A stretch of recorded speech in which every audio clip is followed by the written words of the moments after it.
नमस्कार, राज्यों की जंग में आपका स्वागत है। मैं हूं अखिलेश शर्मा। बीजेपी की केंद्रीय चुनाव समिति की बैठक इस समय पार्टी के मुख्यालय पर चल रही है। इसमें राजस्थान, मध्य प्रदेश और तेलंगाना के उम्मीदवारों पर चर्चा हो रही है।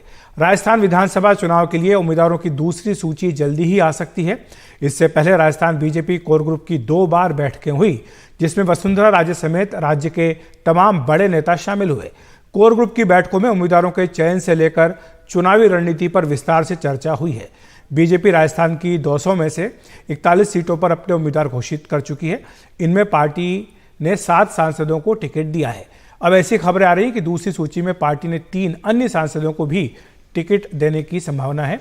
हालांकि पहली सूची को लेकर कई सीटों पर असंतोष के सुर सुनाई दिए, जिसके बाद बीजेपी अध्यक्ष जेपी नड्डा ने कोटा और अजमेर संभागों का दौरा कर पार्टी नेताओं और कार्यकर्ताओं से फीडबैक लिया था।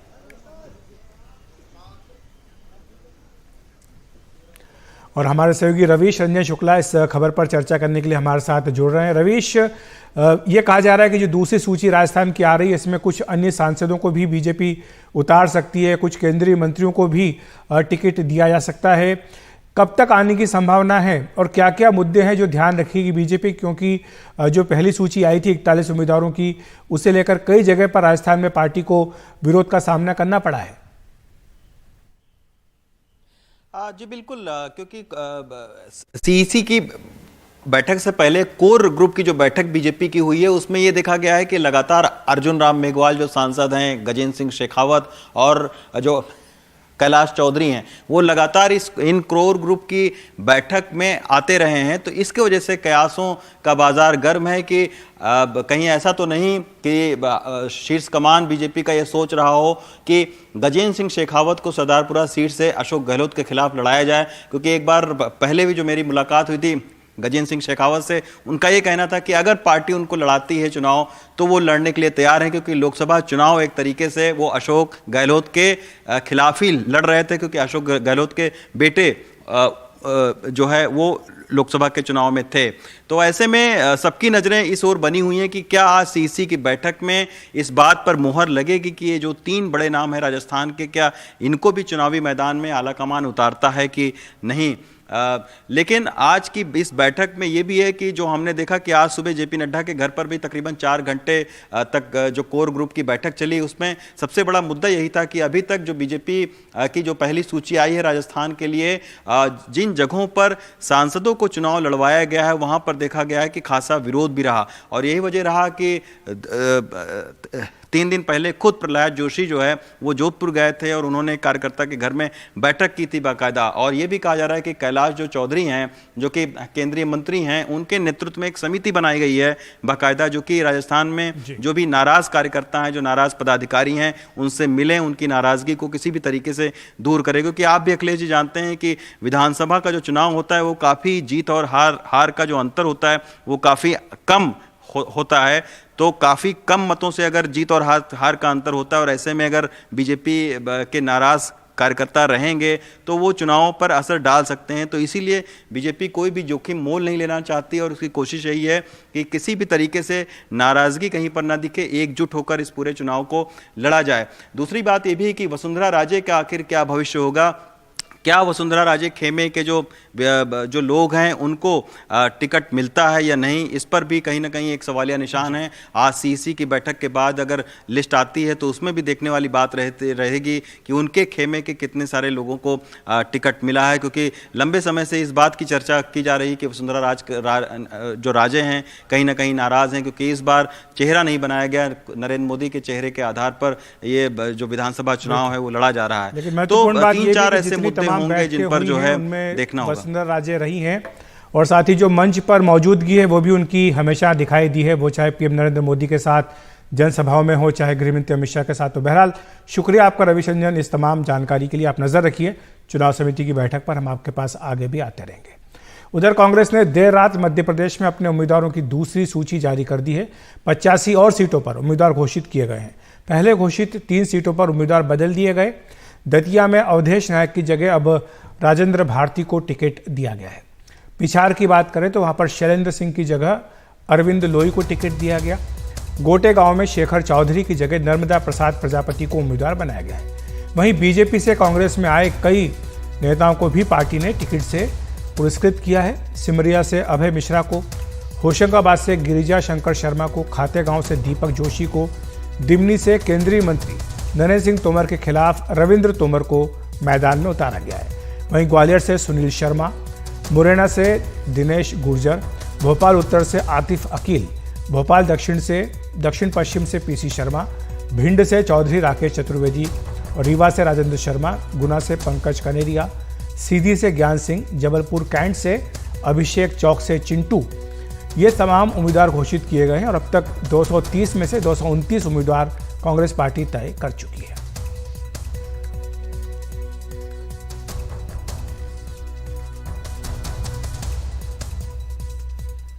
और कांग्रेस की सूची पर कांग्रेस की भी कल सूची जारी हुई। कुछ टिकट कमलनाथ जी ले गए, कुछ दिग्विजय जी ले गए, बाकी हाथ मलते रह गए। अब आपस में लड़ाई मची हुई है, विरोध हो रहा है, पुतले जल रहे हैं। एक अपने पुत्र को स्थापित कर रहा है, दूसरा अपने पुत्र को स्थापित कर रहा है। तो दुर्गति कांग्रेस के अंदर भी है।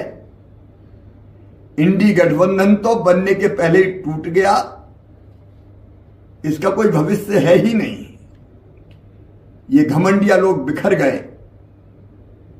और ऐसे नजारे सामने आ रहे हैं कि लोग देख के आश्चर्य कर रहे हैं ये गठबंधन कैसा है।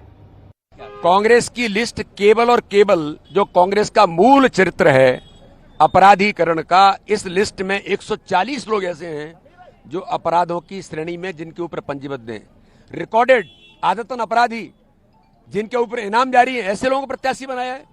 तो परिवारवाद की गारंटी इस टिकट में दिखाई देती है कि परिवारों तक सीमित रह गए। कांग्रेस बुरी तरह से ध्वस्त हो गई है। सिर्फ टुअल चाहे दिग्विजय सिंह हो, कमलनाथ जी हो, कांग्रेस के नेताओं में नेता प्रतिपक्ष हो, उनमें आपस में जूतम पैजार तक शुरू हो गई है। ये हालात कांग्रेस के मध्य प्रदेश के अंदर बने हैं। ये दुर्भाग्य है कि कांग्रेस के ये हाल मध्य प्रदेश के अंदर बने हैं।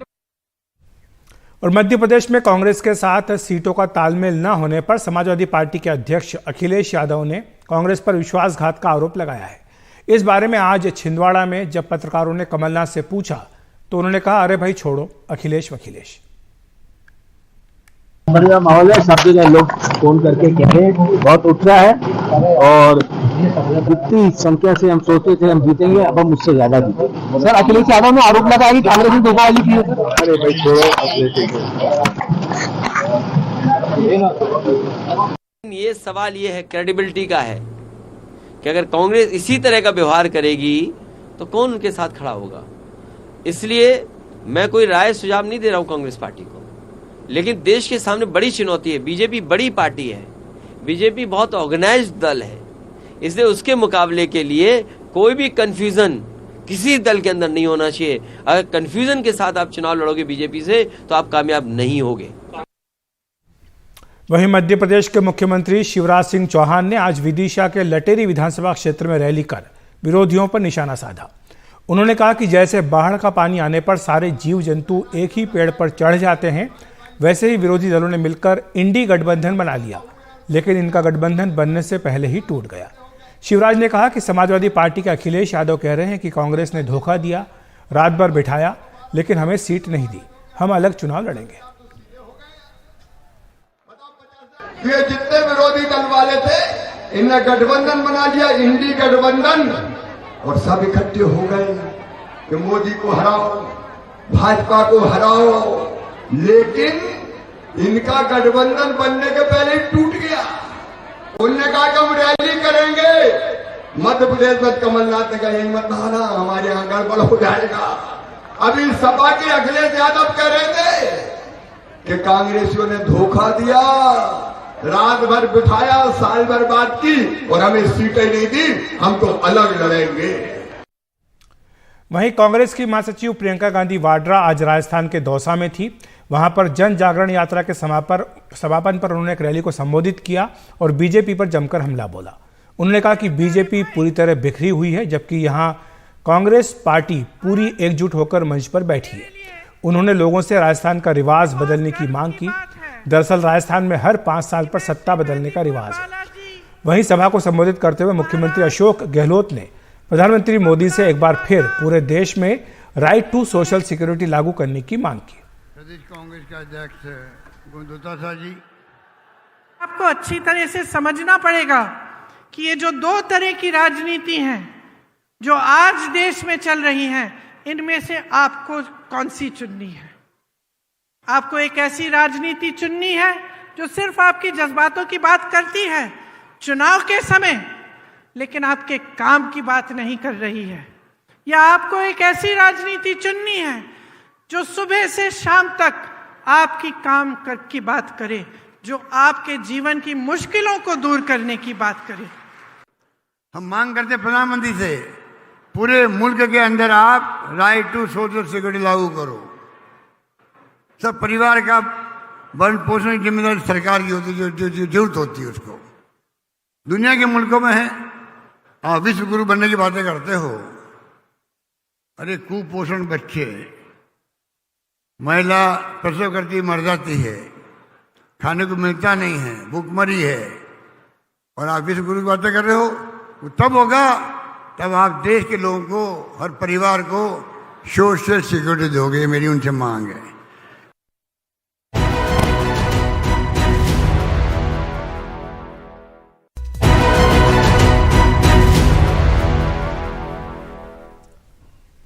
तेलंगाना में पिछले 3 दिनों से प्रचार कर रहे कांग्रेस नेता राहुल गांधी ने आज निजामाबाद में जनसभा को संबोधित किया। उन्होंने सत्तारूढ़ बीआरएस और बीजेपी पर निशाना साधा। राहुल गांधी ने कहा कि राज्य का सारा पैसा एक परिवार के पास जाता है। उन्होंने कहा कि जितना पैसा केसीआर परिवार ने लूटा है, कांग्रेस वो जनता को वापस दे देगी। जातिगत जनगणना की वकालत करते हुए राहुल गांधी ने कहा कि पीएम मोदी और सीएम केसीआर यहां जातिगत जनगणना नहीं करवाना चाहते हैं। उन्होंने कहा कि तेलंगाना में बीआरएस, बीजेपी और एआईएमआईएम मिले हुए हैं। कांग्रेस जहां भी चुनाव लड़ती है, बीजेपी की मदद के लिए एआईएमआईएम अपने उम्मीदवार खड़े कर देती है। जैसे ही कांग्रेस पार्टी की सरकार आएगी, जहां पे पूरी की पूरी बीजेपी बीआरएस की मदद कर रही है। कांग्रेस पार्टी जहां भी बीजेपी से लड़ती है, राजस्थान, महाराष्ट्र, आसाम, वहां पे कांग्रेस पार्टी को हराने के लिए एमआईएम के लोग खड़े हो जाते हैं। बीजेपी एमआईएम को लिस्ट देती है और एमआईएम अपने कैंडिडेट खड़े कर देती है। क्यों? बीजेपी की मदद करने, कांग्रेस पार्टी को हराने के लिए। तो राज्यों की जंग में आज इतना ही। नमस्कार।